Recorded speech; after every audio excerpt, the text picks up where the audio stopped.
Hey everyone, Julbert Abraham. I am the CEO of AGM, also known as the LinkedIn guy.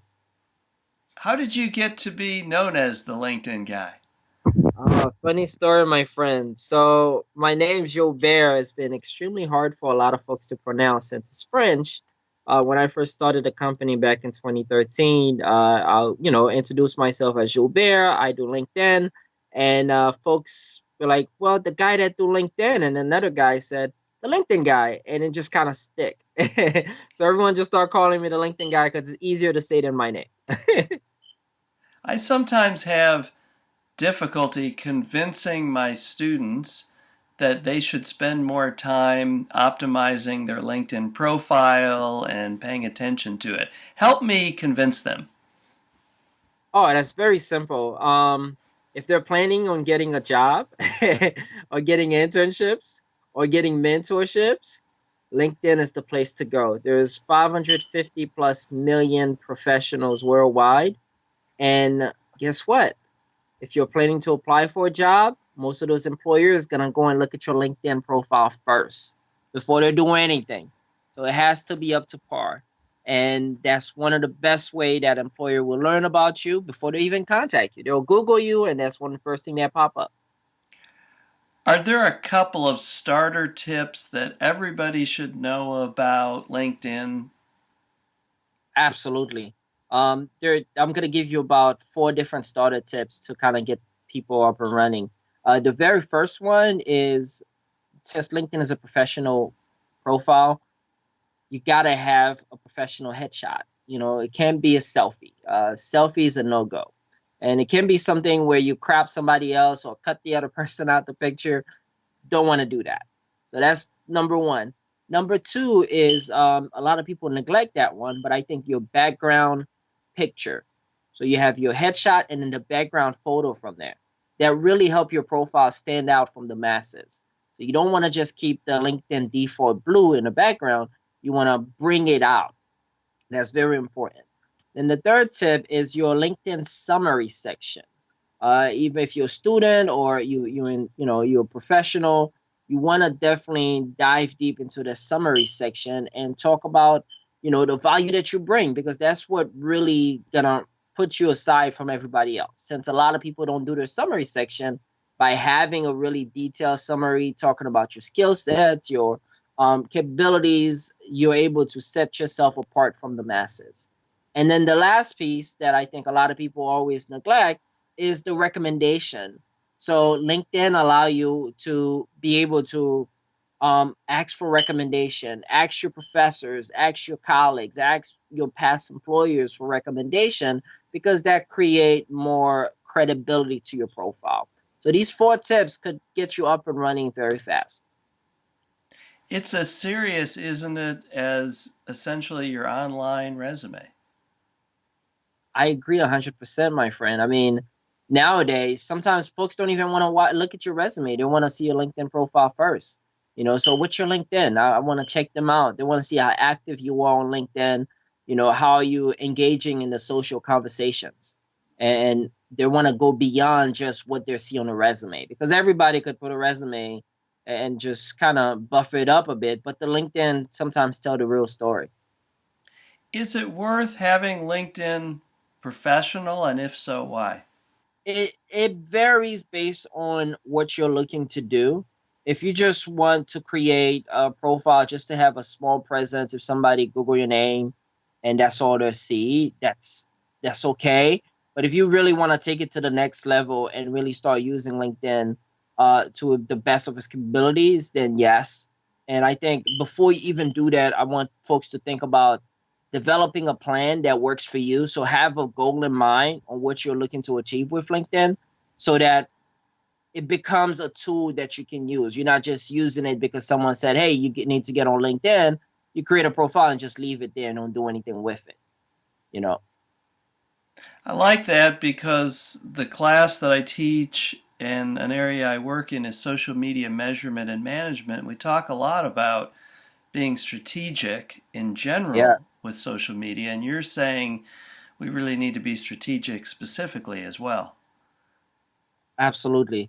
I mean, right now, you think about it, there is a gazillion platform out there, right? Everyone's telling you, you need to do this, you need to do that, you need to do this. So if you don't step back and really focus on, okay, what's important to me, what's my goal, what platform works best for me, and then how do I approach this platform so that it becomes successful, then you're not gonna succeed, and you're gonna say, oh, the platform doesn't work. No, you did not have a plan and strategy in place to make it work. So, one of the obvious goals that we've already touched on is you might be out looking for a job. What are the Yeah. other goals that people have with LinkedIn? Oh man, it's so many. I'll tell you, I work with a lot of small and mid-sized companies. Some of them are looking for talent, so just like you're looking for a job, well, guess what? The employers are looking for great talent for the company. So LinkedIn is an amazing tool for that. Then you have folks that are looking for networking opportunities, business opportunities, strategic partnership opportunities, because based on what you do, there may be someone else who might have a similar customer base. If you're a business owner, they can work with you. You guys could kind of work together. Well, there might be someone you want to find on LinkedIn, or you may want to start a company and you might want to find your next co-founder or the investor. So the gamut varies from networking to recruiting to financing to sales to prospecting. It goes on. Originally from Haiti, came here when I was uh 13, 14 years old. Started my first company at 18, while I was in college. So I always had that entrepreneurial mindset.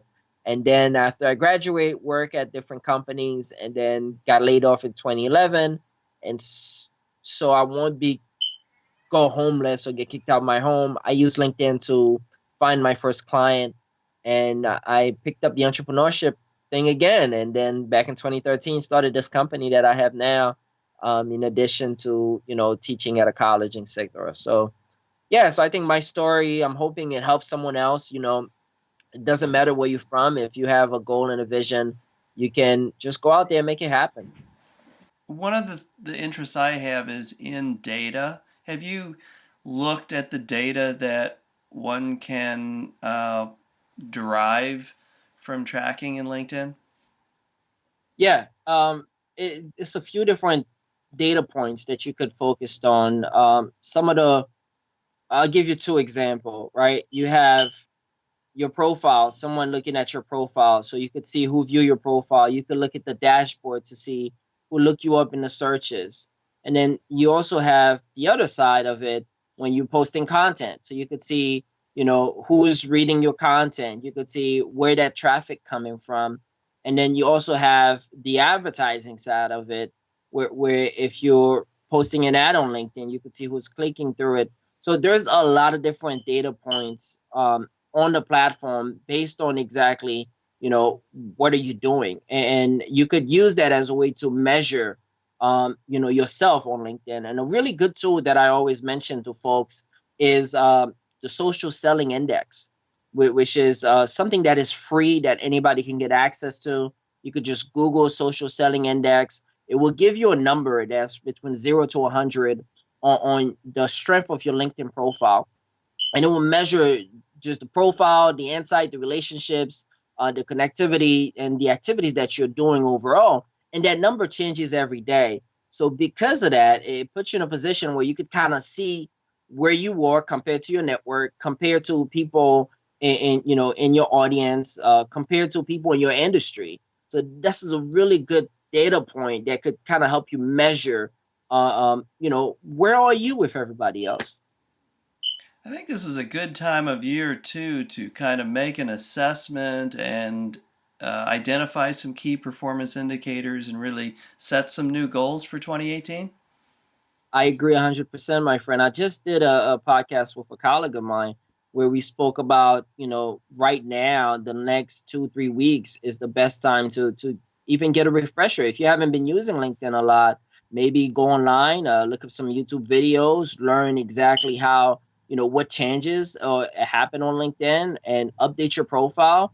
And also even look at through your network and maybe follow up with some people that you haven't spoken to in a while. It's a good time to catch up and also step back and look at, okay, what do I want to achieve next year?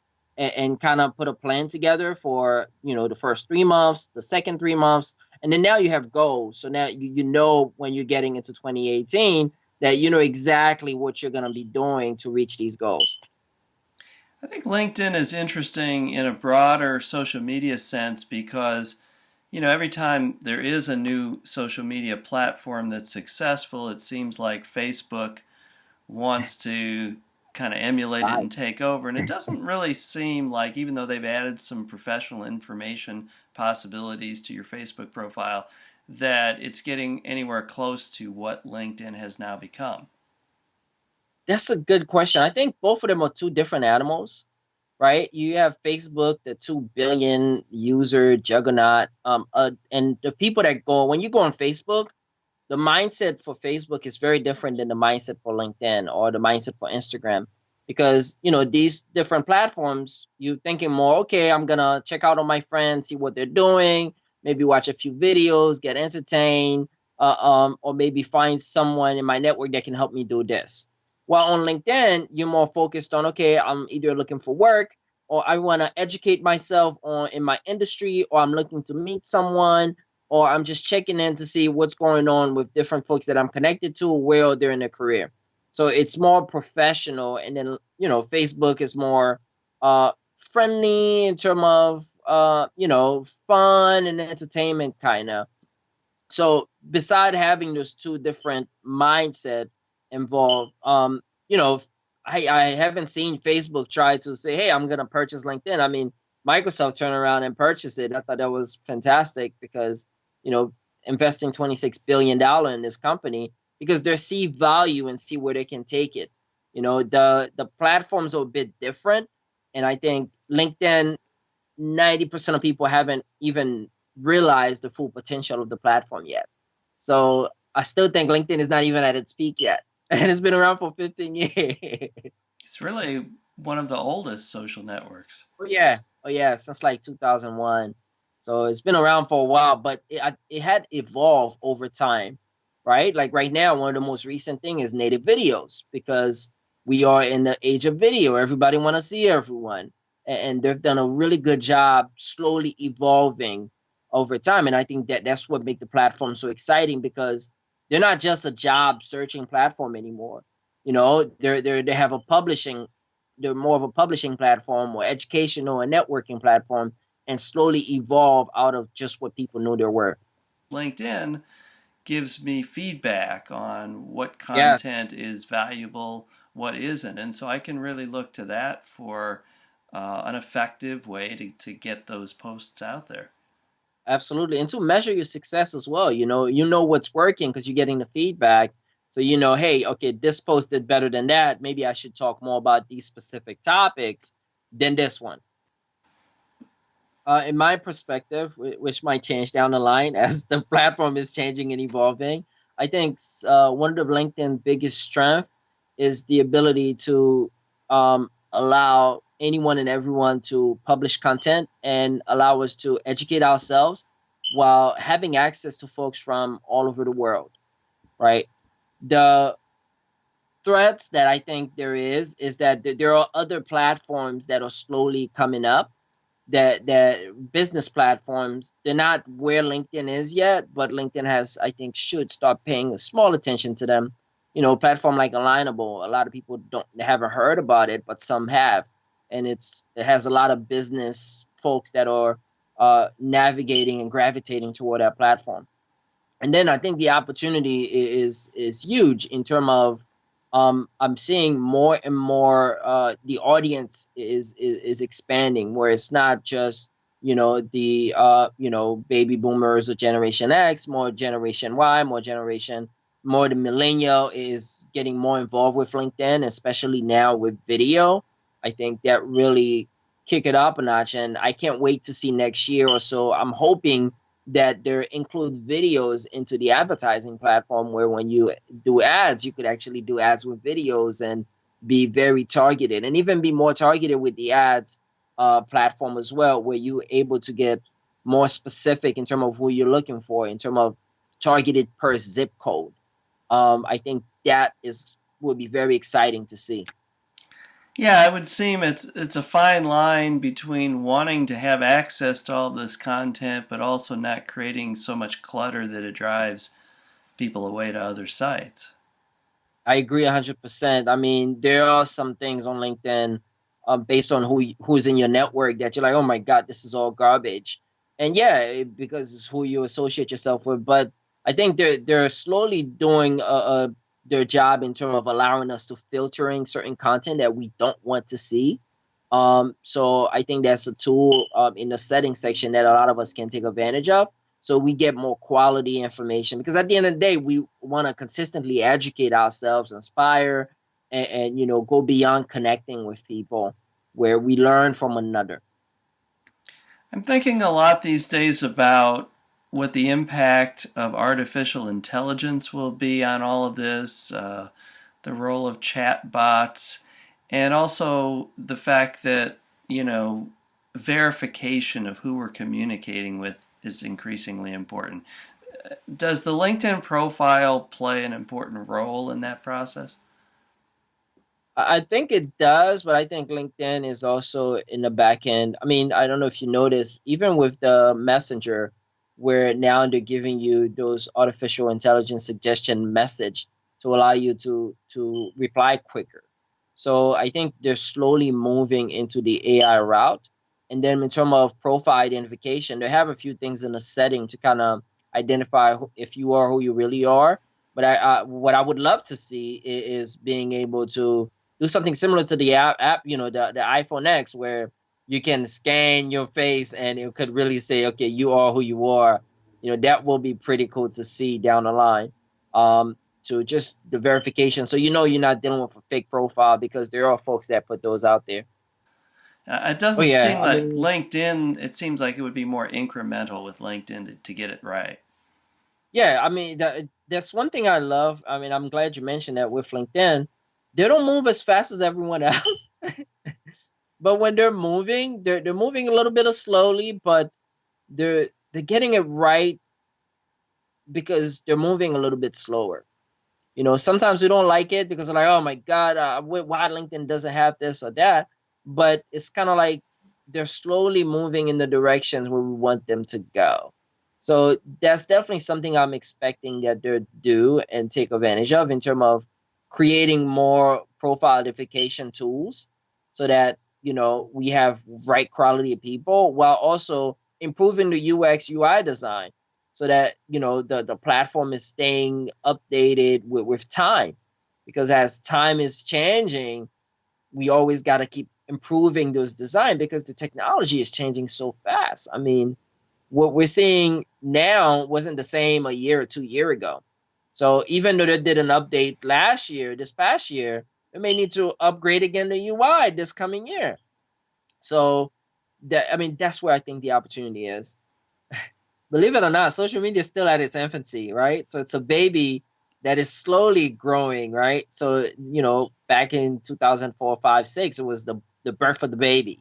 And now we're more on the toddler, right? Going on the teen years in a few. So as we grow into this era of social media and it's moving towards adulthood, we should be able to see some of those. And I think a collaboration with the different platforms in terms of personal identifications, it could be a huge opportunity that anybody should be able to take advantage of being able to use all your this digital social currency presence to really say, okay, this is Julbert, this is Jeremy, this is the right person, and these information, all the right information based on that those footprint that we've left over the year, our digital footprint. You have some big players that can help in defining the industry, but you also have some big players that will die because they're not changing with time, right? So it's taking you back to like Kodak and Blockbuster, where we're gonna see that again, and it's gonna be even worse because there are a lot of people in multi-billion-dollar companies that still don't see the value of social media and they're not paying attention to it. Well, as this thing is growing and blowing up, well, guess what, by the time they see it, it'll be too late. So I think some of them who caught on will stick around, others won't. But what will also happen is the all those new companies that are rising up now, and that are being part of this big change, that era that we are right now, they're definitely gonna thrive. And I think this is an exciting time to be on social because we're seeing this happening, right? A lot of us are paying attention to this and are taking advantage of it. I mean, I have a whole business around social media that wasn't available to us 20 years ago. I'm Yeah. guessing if I asked you what's the world going to look like in 2020, you'd say you'd hedge your bets a little bit. Yeah, yeah, absolutely. I mean, you could kind of see the writing slowly written on the wall. But it's exciting. It's extremely exciting because you could see what's happening. You could see where the technology is going, and I can't wait to see. I mean, voice is an upcoming technology with Alexa, and imagine when you combine Alexa with social, right, and VR and AR, and then the artificial intelligence side. This is the world that we're gonna be living in. Yeah, I think it is exciting. It will be very different, right? Yeah, very different. I think it's a change that we can embrace if we start to understand and educate ourselves now on the power of social and all those technology that are coming along. And I think the best way to embrace it is to not only identify the changes, but be willing to learn and educate yourself as much as possible now. And don't be afraid to try new things. I mean, don't be afraid to get a voice Alexa, or don't be afraid to test out a VR tool, and stay on social or stay up to date with everything that's going on.